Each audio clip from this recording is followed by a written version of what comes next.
Morning, everyone. Good morning. Good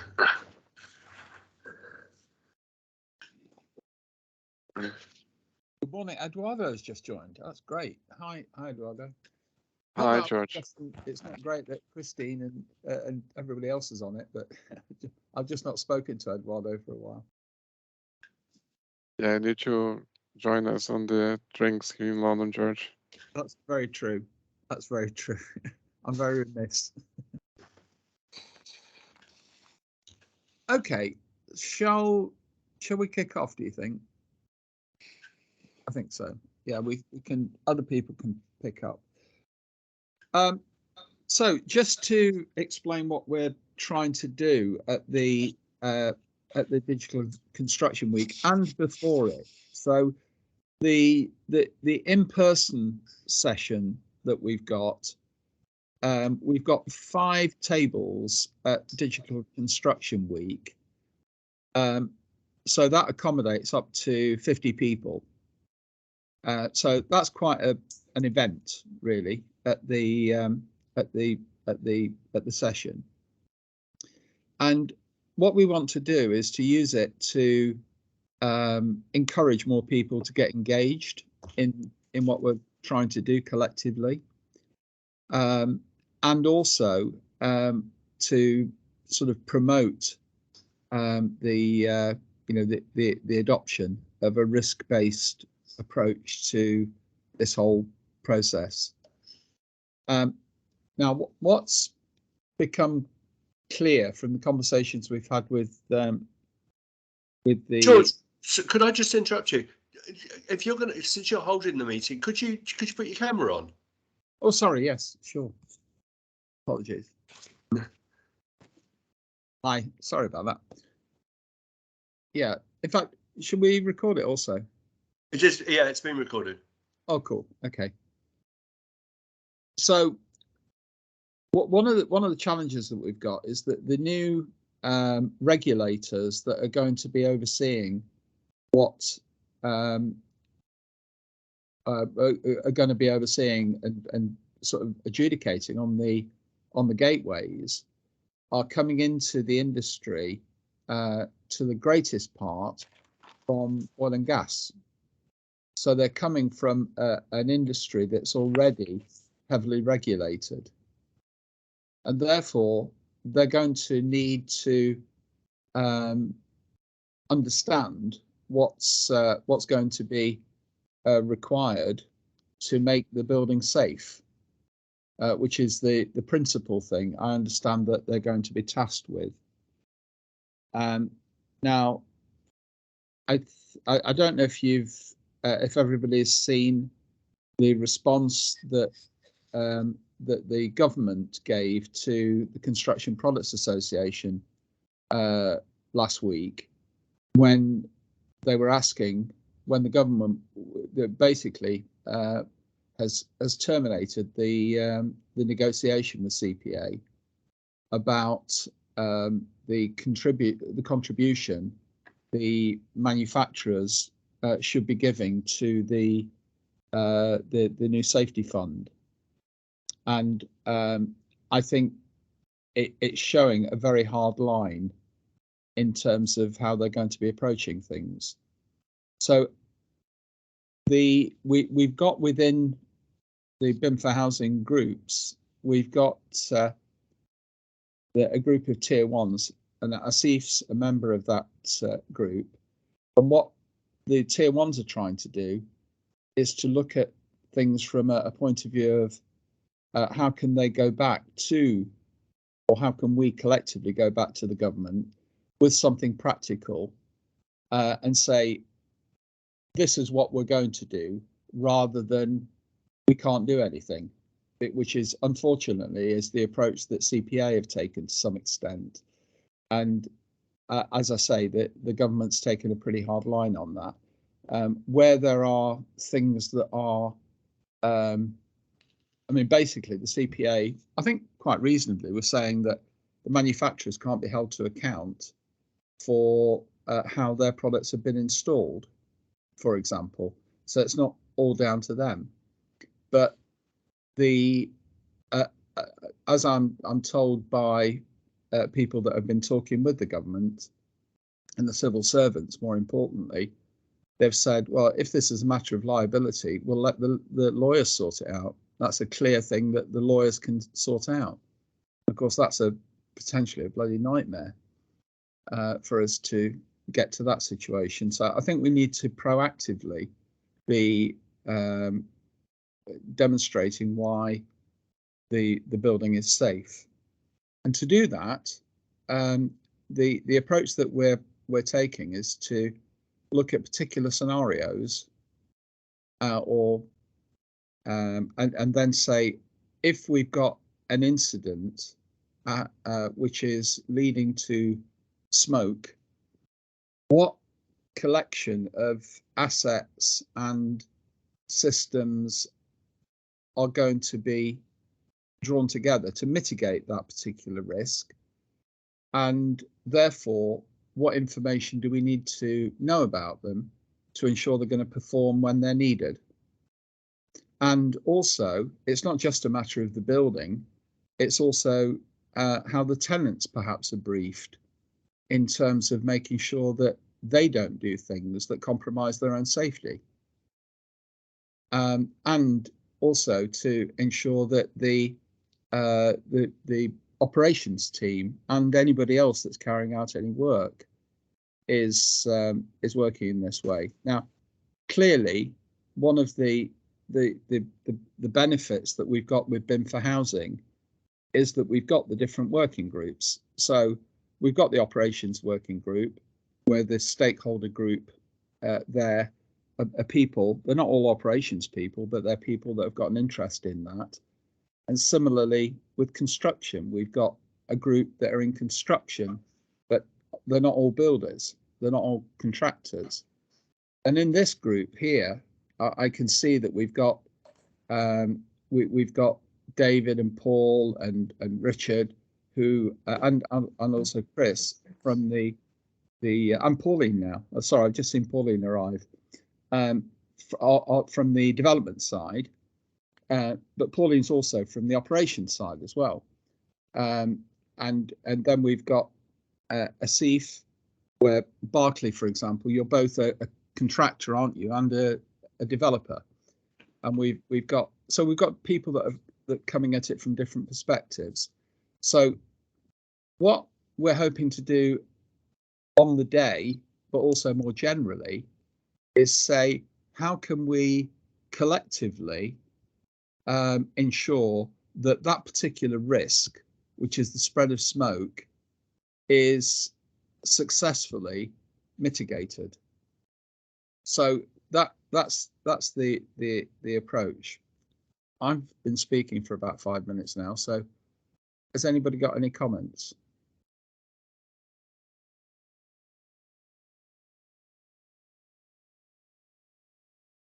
David, were you gonna? Yeah, no, I was just gonna. I mean, that's really useful background actually, and a really useful kind of summary as to what sat behind all of this stuff. I guess I've been, and unfortunately I can't be there on the day, which is a shame. But I was talking to Richard this morning, just about the practicalities of the day in terms of how we would envisage this conversation being facilitated. I mean, obviously, it looks like it'll be around 10 people. It'll be about 45 minutes. We don't know who's going to be there, so we don't know who the participants are going to be. So I'm just wondering what your thoughts are, or how you kind of envisage those 45 minutes kind of playing themselves out. Well, first of all, I'm hoping that we should by then. We've already got about 20 people signed up. So we've got 4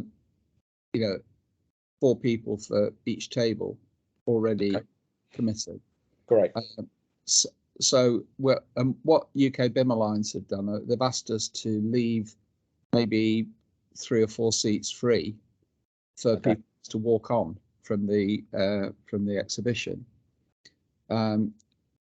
And so I think we probably will know who's going to be on which table.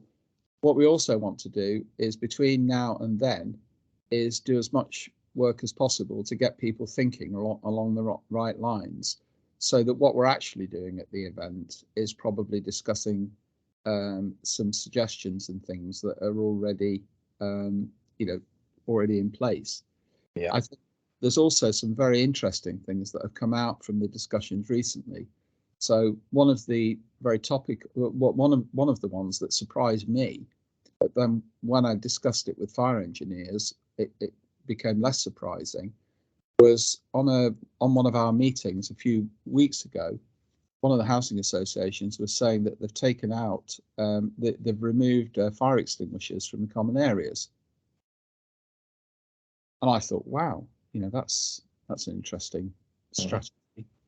But apparently the reason for that is that they're concerned that tenants would try and use the fire extinguishers to fight the fire, rather than escape. Now, I've spoken to 2 or 3 different fire engineers, and they've got different views. Some of them agree with that, and some of them say, well, really, it's down to education, because the fire extinguisher is there to make sure that the tenant can actually escape. So to fight any fires that are obstructing them from doing that. But that's an interesting area. It's that you might say that's an operations issue, or is it a design issue? Yeah, a bit of both. Yeah. And ultimately, David, you as the developer, you as the owner, would end up with the responsibility for that in some way, wouldn't you? So I think that the logic of where we're going with this, in terms of taking just one particular topic, one particular risk, which is the spread of smoke. It's got some very interesting sort of connections. So first of all, just doing a fire door inspection, for example, which is what we do at the moment, we do individual inspections without, or this is the impression I have anyway, without actually taking account of what that asset is doing in terms of the rest of the things that it's part of. Yeah. So the compartmentation bit, for example, for compartmentation to work. Sorry, Paul. Yeah, go ahead. Oh, sorry, I didn't mean to butt in. I was just going to wait until you finished speaking. No, but please do jump in. No, I guess all that we're saying here is what can be reasonably expected of development to hand on what operations need to mitigate all those risks. Put simply, what is it? Sorry, I'm stating the obvious maybe, but how can we nail it at development? So when we have that digital information or whatever, what is those extra things that then we great line saying, well, that's operations now to deal with, so that we don't get this to and froing of what they're, us not getting what they want, because we'll do whatever they want. We just want to nail it.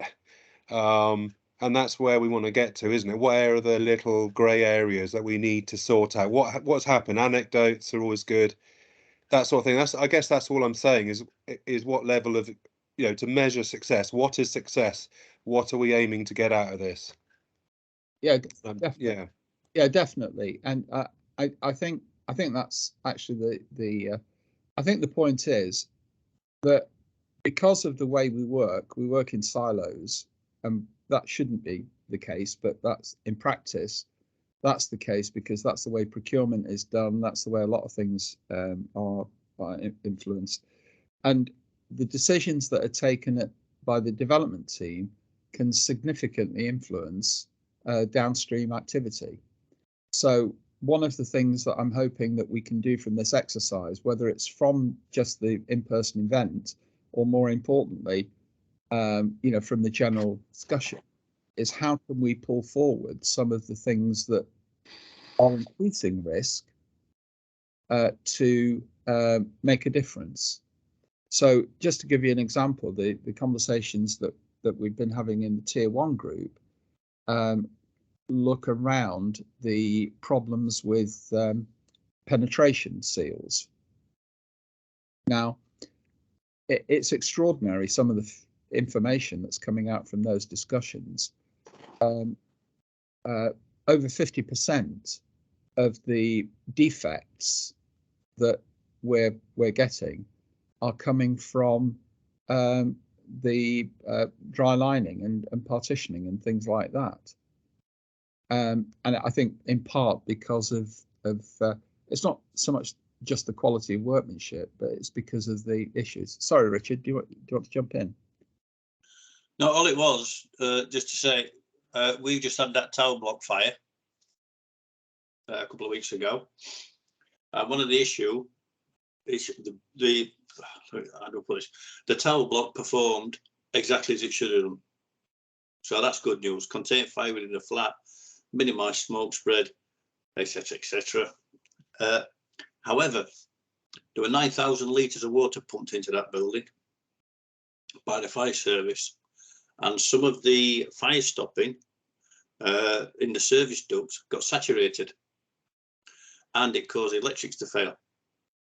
And it was a big issue to resolve getting the electrics back on to move the 257 people all back in because of the saturation and the drying out period that were required. So in terms of compartmentalisation, yeah, important, it stops smoke spread, important, it stops fire spread, but there's a saturation issue as well that we've discovered that I've never been involved in any conversations with. So we're going to look at our sort of spec and see what there is out there that when it gets wet, it doesn't get saturated and just hold water.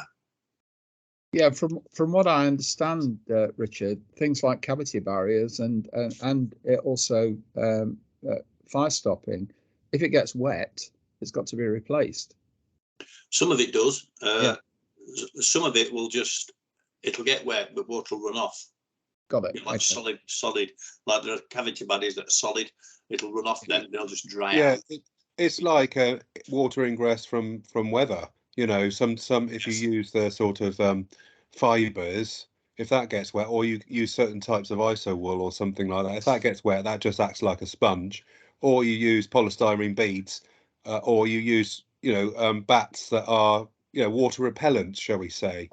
And I guess that's what you're saying, Richard, isn't it? You want something that is, yeah. So, but I wonder if this is part of the conversation, George, because from a development point of view, or I guess from my point of view, our responsibilities within development are to kind of specify things correctly, to make sure those things that are specified are certified correctly, that they've been installed correctly, that the quality assurance is in place. And then we've got the data to be able to support all of that to pass across to our colleagues. But I think what Richard is maybe implying is that at the point that we do that, there is an assumption about how those things will perform. And there are certain events that happen to a building, and in this instance, it's water ingress, that maybe then bring into question, well, is there something we need to do at the front end around design that will mitigate some of those issues? Maybe part of the conversation is about how do we close the loop on that learning, such that, because I don't get the sense that those conversations happen. It's kind of, it comes out of development, it's into the operational teams, and the operational teams do their bit, and then it kind of left to kind of sort this stuff out. Well, absolutely. One of the guys on the from Mace on the Tier 1 group, Paul McSolly, is absolutely passionate about this. He talks about performance specifications, descriptive specifications, and prescriptive specifications. Yeah.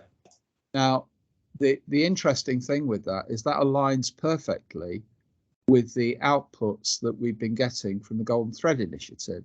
These haven't been published yet, but the fact is that all of the different working groups, the design working group, the specification working group, even the legal group, are basically saying that when we get to Gateway 2, so that's the end of work stage 4, in effect, the end of design should be, then the products that are actually going to be installed should have been selected.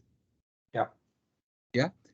Now that's a massive change, because a lot of developments are done with D&B. Yeah. And in D&B, the M&E in particular, but there's other specialists as well. I think facades are done during work stage 5. Well, and that's one of the big pluses of D&B. You get on site earlier and blah blah blah blah blah.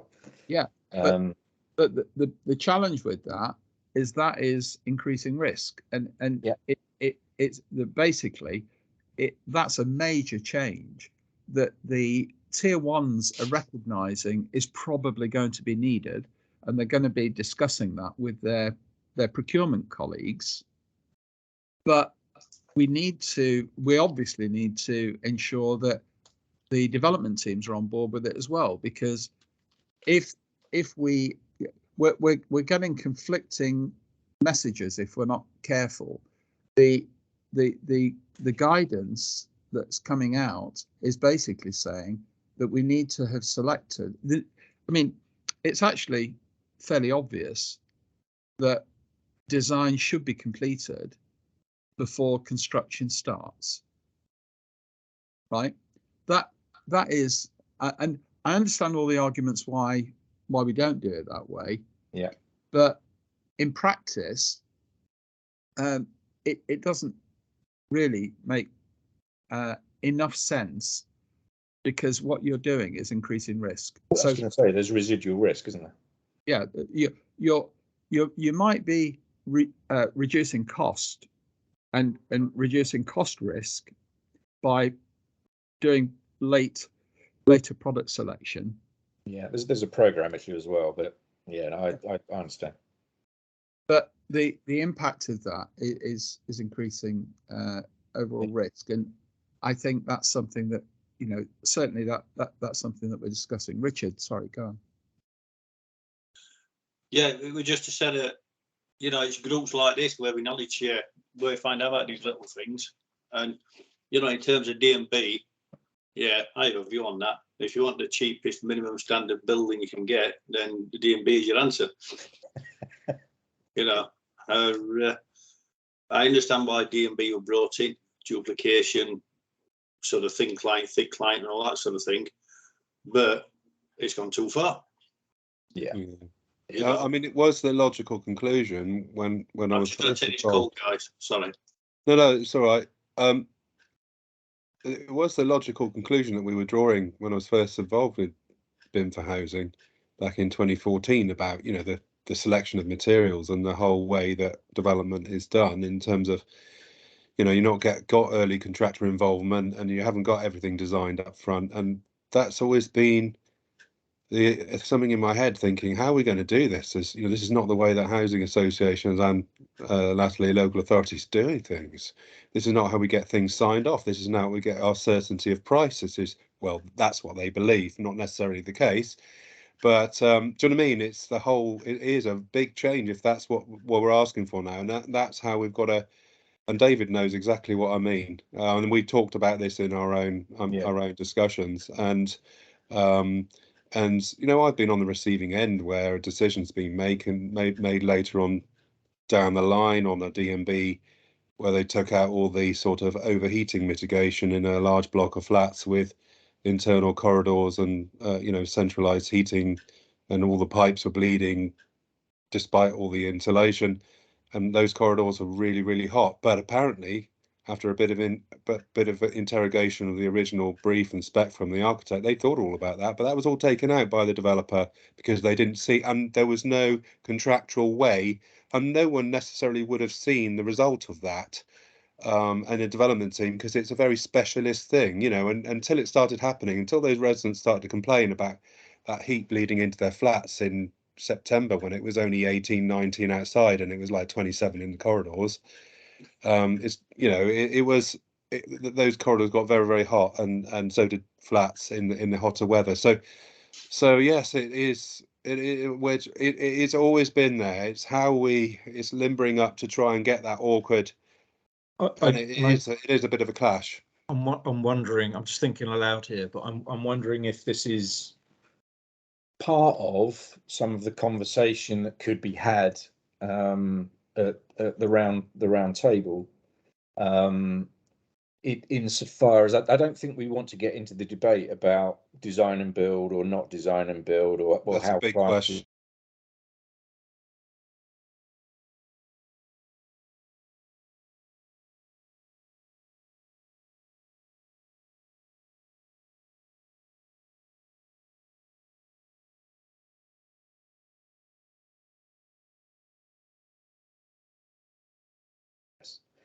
That's the area that really seems to have significantly changed, irrespective of whether you're procuring traditionally or design and build. So from a development point of view, I wonder if there is a conversation to be had about how best development in its broadest sense can manage the risks around things changing. A lot of it is basically, and I think there have been moves made, is where you're going to spend much more upfront cost on getting that consultancy work done.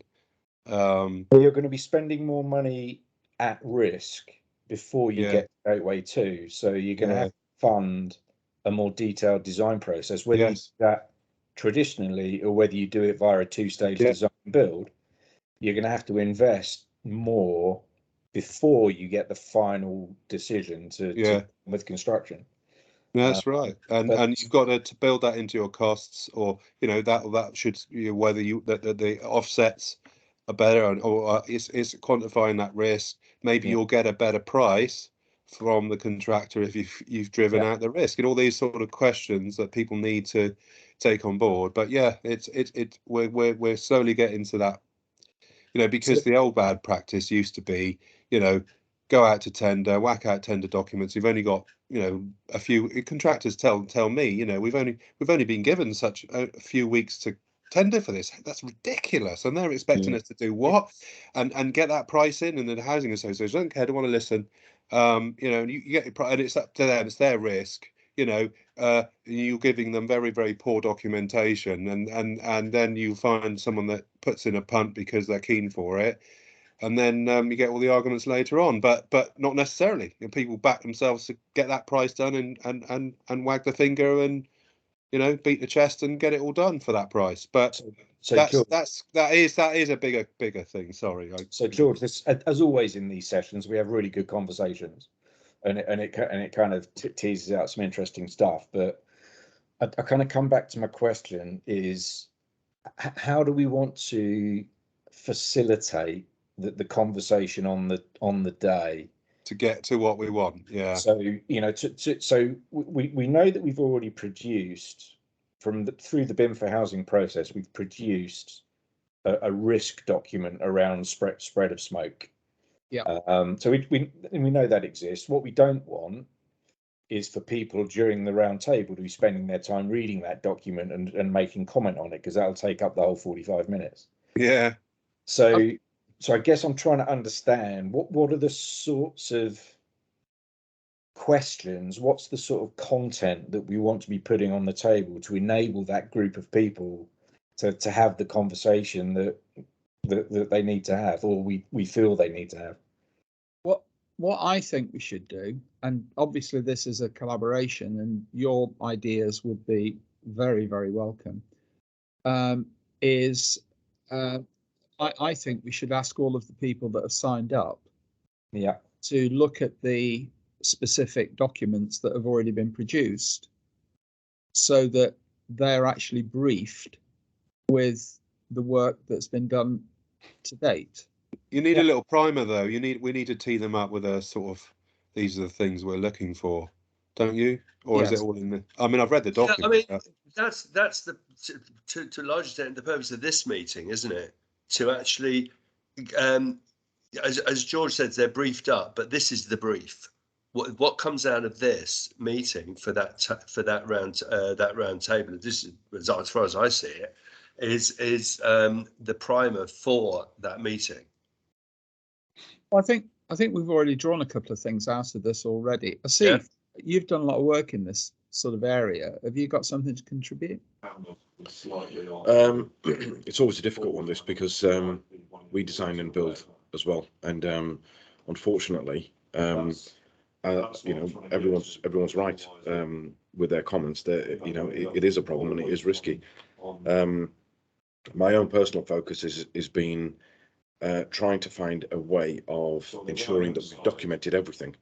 And by documenting everything, if there is a problem, we can then go back and look at that problem and essentially establish our position from there, whether it was right or wrong. So the bit I've been working on is obviously developing that system of, you know, did we design it right? And have we recorded that? Have we procured it right? And have we recorded that? And have we installed it right? And essentially, have we recorded that? So that's currently where we are. Yeah, looking at this, that's brilliant. Thank you. Looking at this proactively, though, what we obviously want to do is not just be documenting things in retrospect. It's also looking at things ahead of the game, and you know, using the sorts of examples that Richard was saying earlier that we can use to anticipate. And I'm using this term simulate because I think it actually is a little bit of that process, isn't it? To be able to say, okay, what happens? I was just considering this morning, you know, for example, what might a tenant do to a fire door? Quite reasonably, they perhaps paint the inside of the fire door. Now, how would the building safety manager know that that had happened? Because it's within the tenant's own area, and they wouldn't know. But from what I'm told, if you paint a fire door with with anything actually, you're actually compromising its effectiveness. Paul. Yeah, from a development point of view, I guess it's capturing what people's processes are in terms of how early they engage the key people, that are operations people that will be taking the building, and asking them for exactly what they're expecting well ahead of the game, assuming that they're getting the feedback they want. Yeah, it's those sort of things. It's what are people doing, what people are trying to do to get ahead of the game. So you're capturing any of those stories. Yeah, and also from as David was saying earlier, from a design perspective, being able to anticipate what types of things the designers, you know, should have maybe have already done. Yeah.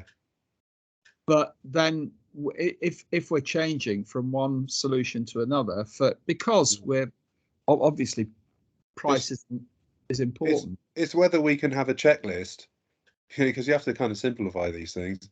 Yes. So you'll make it transparent at that designer's stage, which are the things you can't change. You know, they're saying if you do this, this will compromise the whole damn thing, or this will compromise this, and it's kind of that as well as a specification, but you're explaining why you've specified something. It's like, it goes back to the overheating thing where they'd taken out the spec later on, not realizing what the consequence would be. Yes. But yeah, it's an explanation of why things are there, so that you know, the client, the development team can say, oh, you know, or can monitor, or somebody on behalf of the client can keep a track of these things to make sure they're not, you know, that's not being touched and the risk is being managed. Yes. Yeah. Chris, I'll bring you in a second, if I may. Just to build on that quickly. I think one of the things that we can do is to say, right, for all of the different products and materials that go into the buildings, there are some that have been identified, probably less than 100, that are safety critical, or that form mitigations that are important. Therefore, these items might be selected earlier in the process, so that you've actually got those. They become things Yeah. that are, for You've got example, a coding system, a simple coding system, you know, like red coded means you can't touch something, and you need further investigation if you're even going to consider it. exactly, yeah, and then look at how those things go together with other things to perform. So in the scenario that I've put together, we've got smoke, we've then got the compartmentation, which is perhaps the fire door, the wall, the smoke dampers, maybe cavity barriers, I don't know. And also you've then got the detection systems and the alarm. And then if they fail and the smoke gets out into the corridor, then you've got the smoke extraction. So for me, there's 3 systems there. There's possibly more, but there's 3 systems there, each of which are made up of individual assets that have to perform perfectly. And if they don't perform, and they also need to perform, those systems need to perform together. So I think that would address what you're saying, wouldn't it, Paul? You could say the designers would say, this is why I've selected this particular product to go in this system. Yes. And if that then is going to be swapped out, then it kicks into a CEIFS process of change management. Yes. 100% change management. Yes. Chris, you were going to say something.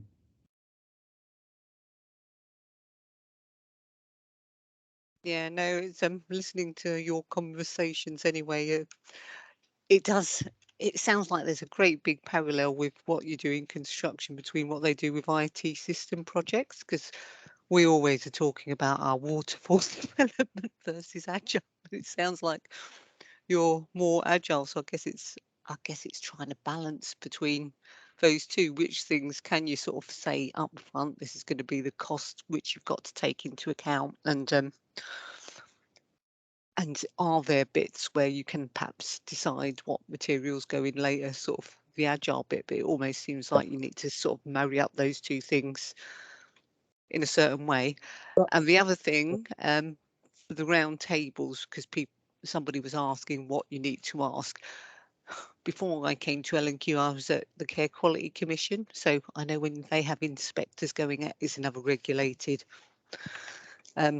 well, they're a regulator for health and social care, but they sort of always had a list of key lines of inquiries. So I know it's a completely different sector, but I can send you their key lines of inquiries, because they'll be looking at why things are safe and what it is. But you'd obviously have to sort of switch out terminology. But if that's of any help, I'll send those on to you.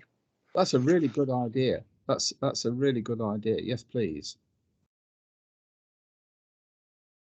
Good. Okay. So, right. I'm just thinking how we.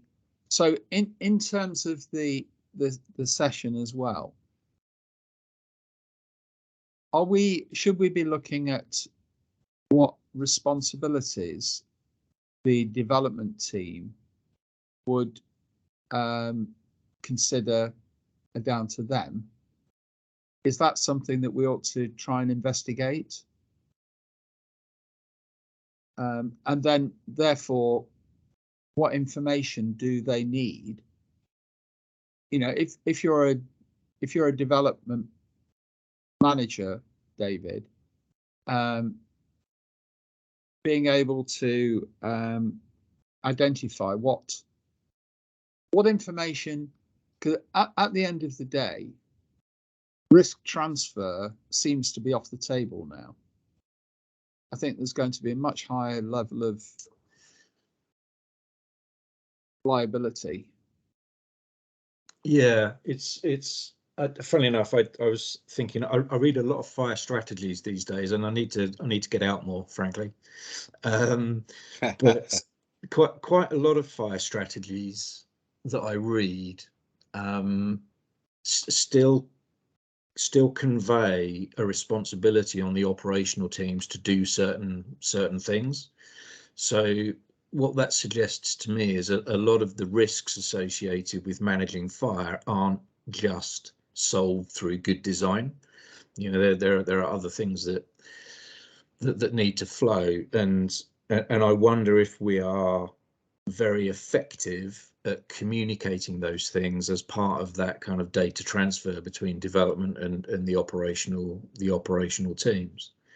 And it kind of comes back to something that Asif was saying, that he tries to document kind of all of his process, and that's great, and I think that's perfect. What one of the challenges is, how do we simplify that in a way that, you know, if you pass that to an asset manager or you pass information to a tenant even, you know, how do you simplify that wealth of technical information? You know, how do you condense it into a format that's easily transferable? Because you'll have some people that have got the technical skills to be able to interrogate a digital environment. You'll have people that don't. So it just made me think about whether part of the conversation, as you rightly say, is about, are we clear down the supply chain who's responsible for what? Are we clear about how those responsibilities are kind of transferred as the kind of building evolves into its different stages? So yeah, and again, it's a huge conversation, and one that will take a little bit more than 45 minutes at a round table. But yeah, I just get the sense that somehow we need to turn up to the session with a sense of the things that we want to talk about and facilitate the group to have the conversation around. And I think your idea of sending out the document beforehand, if we know who those people are going to be, I think that's a great start. It kind of gives people a context. But I think we also need to prompt them with this is the nature, and you know, maybe building on Christine's point, that this is the key line of inquiry that we want to have a conversation around, based on this information that we've provided, and we just need to choose one of those key lines of inquiry and use that to drive the conversation. That's a good phrase. Key line of inquiry. Sort of some pointers. Yeah, I'm going to take no credit for that, mate. That was Christine's, all right. Very. It's a care quality commission. Well, there you go. No, don't sell yourself short. It's okay. Yeah, I think you know, picking up on what. Oh, sorry, Pauline. Yeah, I was just going to kind of echo some of the thing that David was just talking about, because being in operations and being on the receiving end of the information, you know, it is often a case that we're not necessarily clear about the lines of responsibility it could be for particular pieces of kit or equipment, you know, who's meant to do what. Is it us? Is it a managing agent? You know, where does that sit? And again, also in terms of the lack of involvement within the design process and the ability to understand fully the implications that a design decision might have in operations later on down the line.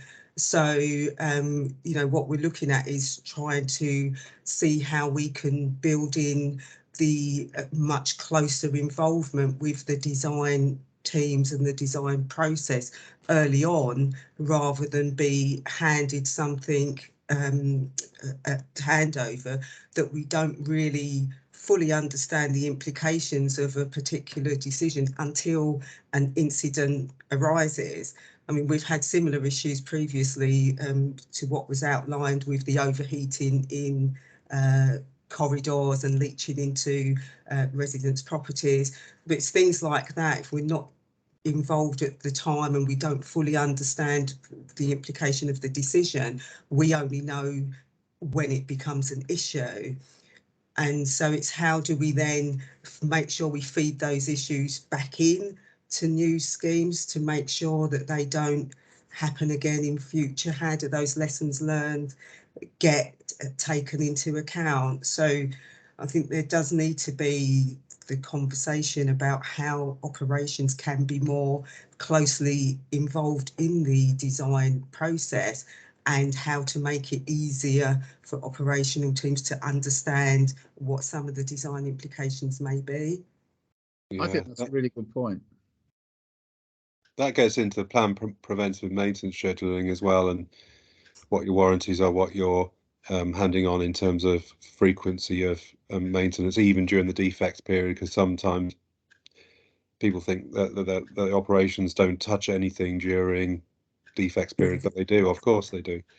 And there's an understanding both ways, and I get that, Pauline, totally, having been on both sides of the coin. So of it. So I completely agree. We need a sort of a model script of what would be a good way of making sure that all these things, all that information is, you know, so not even just the digital stuff that I think you still may need still a, you know, maybe the digital stuff doesn't completely cover that, but you need a sort of paper that shares this is what you need, you know, do you know what I mean? As a simple in one place, a place to go. Yeah, I'm reluctant to mention this term, digital twins, because it's so abused, right? But I actually think that a digital twin is what we're looking at in some ways. So if I just give you an example, we found through the round tables that AOVs on one particular situation, an AOV that was a roof light, was being used also to access the roof. And the result of that was that the actuator that was on that particular AOV became sort of worn out. Yeah. Now, that wasn't something that the designer could have anticipated, because they didn't actually know how the building was actually going to be used. Whereas if the operations team had been involved at the beginning and were properly engaged, then you could be running those types of simulations in terms of how you're carrying it out. And what frustrates me, having been involved in asset management for many years, there is a view that the asset management team are the caretakers. Yeah, the person with the spanner, and it's all just about planned maintenance work or reactive maintenance. Whereas actually, it's significantly more than that. And I think in many cases, the asset managers don't promote themselves adequately to step up to that particular role as well. Because in practice, if the asset management teams were perhaps more closely involved in the early development and the design process, you may be able to eliminate certain elements of the design that actually aren't necessary, but also, probably more importantly, you'd be able to accommodate things that are. So it's a specific role, though. I mean, asset managers are sometimes so, especially in my local authority, they are so time poor. Yeah. Yeah. And therefore, having maybe a checklist, and I know that people get wound up about checklists because people were actually saying, well, what if something gets missed off the checklist? The checklist isn't there to be prescriptive. Well, it is prescriptive because you need to check it all, right? But it doesn't mean that it doesn't. It obviates the need for people to think as well. So I think if we can run scenarios, again, looking at simulations and scenarios and examples, I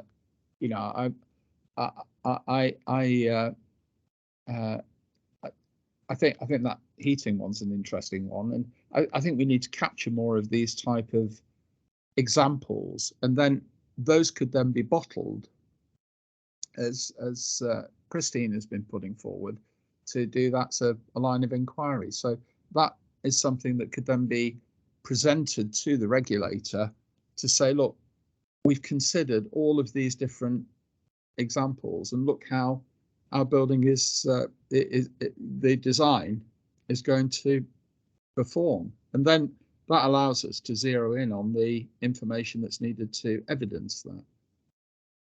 Steve, will you be able to come on the to the Digital Construction Week?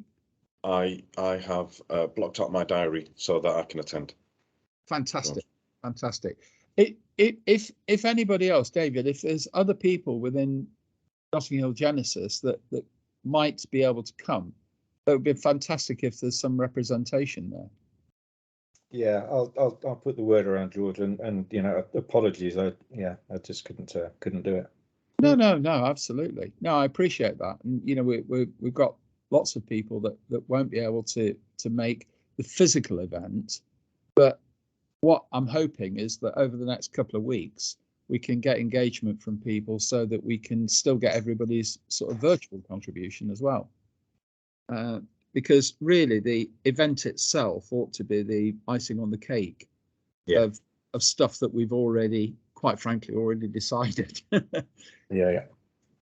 It's almost like a, you know, a consolidation of that. Yeah. George, I'm sorry, I put my hand up again. I'm conscious I've done a lot of talking this morning, so I apologise to the group. But your AOV scenario kind of prompted another thought, which I mean, as it happens, we've mitigated that risk internally because you know, we've got an employee's requirement that makes it clear, you know, AOVs can't be used for roof access, blah blah blah blah blah. But that's great. You know, so we've created a document, we've created a design that manages that risk. But how do you then communicate that to a specialist subcontractor who's turning up with a toolbox to make it clear that, you know, if he was to if they were to use the AOV for roof access, that would compromise the fire safety of the building.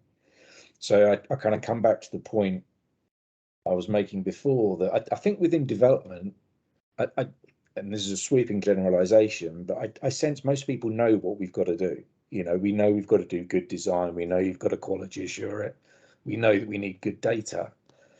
But it's when that information gets passed around the organization that the kind of cracks begin to form. And that's nobody's fault.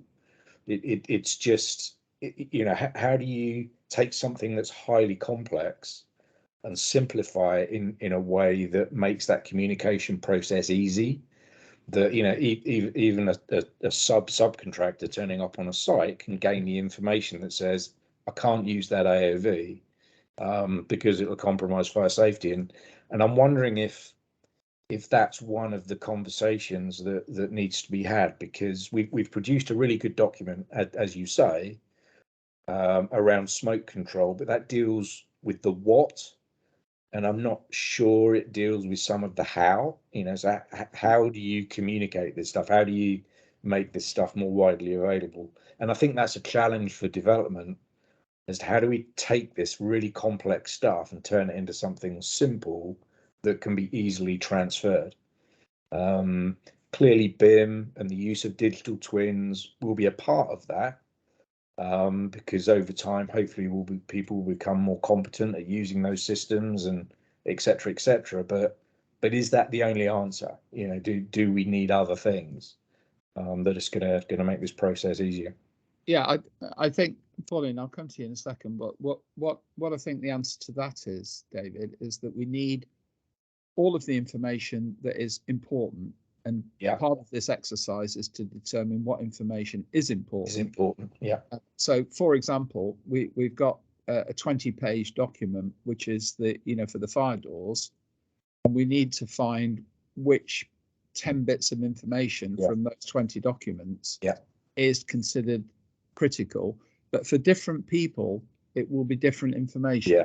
I agree. So, as long as we can capture that information in a digital format, then we can present it in the right format for individuals to be able to consume.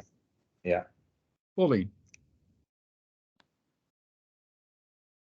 Yeah, we had started to have that kind of conversation around how we would stop our contractors doing works. This was particularly in relation to roofs, and invalidating warranties by doing works to roofs, and we were kind of toying with ideas as to whether it would be possible to do something like having a tag of some kind at the entrance where the contractor would have to scan, and it would say, you know, you can't do this, or you can only, you know, check and report back.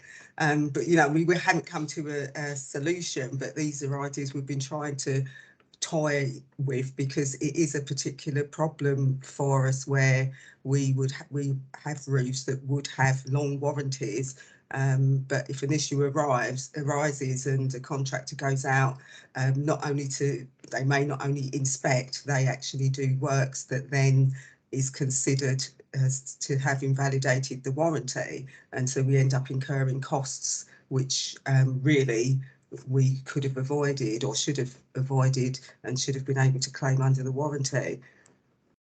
Yeah, absolutely. Well, one thought that's just sprung to mind is permits to work. So in things where there's, for example, asbestos, you've got to have a permit to actually do the work. Now, I'm not saying that we should have permits to work per se, but it might well be that the methodology that you have to, I suspect, I don't know enough about it, but I can try and find out. With a permit to work, I imagine that you've got to have a method statement, and the method statement might say this is to do this work, maybe to install these cables, for example, which everybody keeps telling me is one of the biggest causes of penetration seals. Maybe the person that's actually carrying out that work initially has got to say what walls are they going to be going through, and what materials are they going to use, and what methodology, so that somebody can actually maybe review that before that work's actually carried out. And obviously then it's a matter of making sure that the tenants are aware that when they phone up Virgin to get them to come and, you know, sort out their broadband, that they alert them to the you know, the risks. Asif. Yeah, we're in exactly that scenario at the moment, and have been for a while. We've had a number of comms contractors come into our buildings that we've built in the last 20 years. So yeah, method statements, pre-inspections, post-inspections, inspection test plans, and then an independent check. I mean, other than that, there's not much more that we can do, but it is resource heavy. Do you do that? Yes, we do. Yeah, we do. Absolutely, we do. Be interesting to know. Pauline, do you know if that's done in L&Q? I don't know if it's actually done.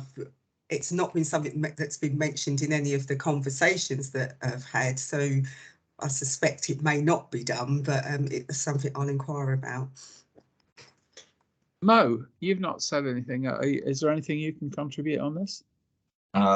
With regards to design, there's a few things. So we use change of notification within architecture, so that some of what you've been saying here is sort of linked to that. So looking at residents making changes, an altercation note or something of any sort, regardless of what it is, as you've said, like permitted works. So if it is someone painting a door, if it is someone getting, you know, electrics put in or whatever, it's just a notification to the building management that an altercation is being made, and then they're released, they're aware, you know, because I would imagine that not every instance can be accounted for example. So you know, you could have electrics within a flat changed or whatever that might compromise that flat in some way. Even if it's not fire stopping, it could be within the flat itself. So there's items like that. Also, consultant review. So where the example of overheating has been given, if there was a simple sort of checklist to say, right, we want to remove this, whether it's overheating, cavity barriers, etc. If you've got a design responsibility matrix for the consultants on board on the project at any stage, it can just be a tick saying, who does this affect? So, and then you can seek their comments, feedback. So in that instance where the overheating was an issue, it may have gone to the architect, sustainability consultant, etc. And it's just a way then of documenting who's been asked where and when. So that's the sort of flavour that I've got from here and input I can give. Also the HSC, I'm not sure if you've engaged the HSC with regards to BIM4Housing, because I you know, dip in here and there, but it would, you know, you've noted simulate, so we're guessing what's going to come out of the building safety regulator, etc., how that moves on. So I would be interested to see what their feedback on all the work that you're putting in would be, and if there's, you know, if they look at it as overkill, underkill, etc. How, I know it's left to us to sort of document it, but just to sort of get a vibe of where they're coming from. In answer to your point, yes, I've been talking with the HSE, so you know, we are engaged with that. Can I just say, and just in case you're unaware, it's an hour meeting. Yeah, sorry, yes, No, yeah. no, it doesn't bother to me. I just thought you might have been thinking it's an hour and a half, and if people are dropping out, they're going to miss your end. If you understand what I mean. Yes. Yeah, so I'm not quite sure what my end is going to be, and I do think we need to wrap it up. I agree. I think this is the first of maybe a couple of inputs that we'd like to have from the development group. I think what we'll do is distill what we've drawn from this meeting. I found it very helpful, and fire it out to everybody. And if we could maybe, you know, I'm actually thinking this, that Richard, that this might be a good way of also engaging with WhatsApp ahead of the meeting as well. So to see if people have got some suggestions to make. If you could collectively start to think of any scenarios or things that we might be able to use as examples, because I think that's going to help people get their heads together. Well, so can I just ask? So if we set up a WhatsApp group around this subject, are people in the group on the line now? Would they be interested in joining in that? Just put your hand up. Put the hands up if you'd be interested in doing that. Sorry, interested. Clarify. Sorry, Richard. In participating in a WhatsApp group around this subject. Okay. Yeah, I can't see why not. Cool. Okay. Well, I'll just send around some little link he does that you can join up with. Sorry, George. No, that's great. Well, I think probably, unless anybody else has got any more questions, then I think probably we'll wind that up. Thank you very much for your time. Does anybody have any questions? No. But everybody's hands up because of the WhatsApp groups. Yeah, let's leave it at that now. Oh, Asif, were you going to say something? Sorry, no, I'm just wrestling with the technology. Apologies. That's all right, thank you. Good. Okay, well, I found that very helpful. Richard and I'll try and pull this together, and then we'll come back to you. Thanks very much for everybody for their time. See you later. Cheers. Cheers. Bye. Bye. Bye bye.